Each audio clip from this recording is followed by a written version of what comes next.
You paid your premiums every month, every single month. You did not miss a payment. You did everything they told you to do. And when the moment came, when the fire burned, when the flood rose, when the mob came through your neighborhood, they looked at your claim. They looked at your address. They looked at your name, and they said no.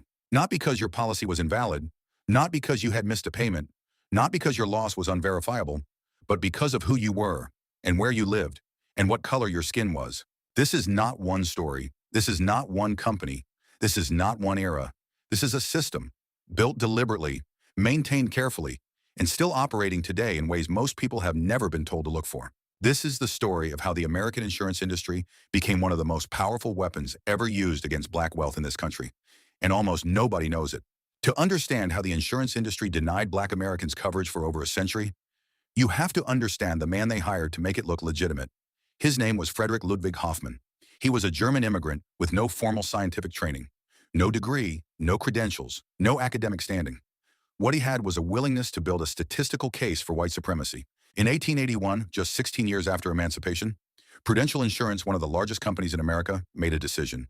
Black policyholders would now receive one-third less in benefits than white policyholders holding the exact same policy and paying the exact same premiums. Same premium, one-third less coverage, because you were black. Prudential defended this by pointing to mortality data, claiming black Americans died younger and therefore represented a higher risk. What they refused to acknowledge was why black Americans died younger. Not because of biology, not because of genetics, because of poverty enforced by law, because of healthcare denied by segregation, because of dangerous jobs assigned by discrimination, because of the consequences of 250 years of unpaid labor, followed by 60 years of Jim Crow.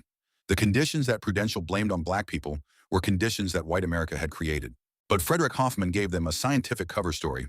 In 1896, he published a 330-page document titled Race, Traits, and Tendencies of the American Negro, commissioned by Prudential to justify their discriminatory policies against a wave of state legislation that was trying to ban racial discrimination in insurance. Hoffmann declared with the authority of statistics that black Americans were, in his words, the least powerful of all races in the struggle for life. He predicted black Americans would eventually die out entirely. W.E.B. Du Bois, one of the greatest minds in American history, immediately identified the fraud. Du Bois pointed out that Hoffmann continually forgot the unusual disadvantages black Americans faced. He was not analyzing biology, he was analyzing the results of oppression and calling it destiny. But Hoffmann's report became gospel across the insurance industry. Most major life insurance companies followed Prudential's lead.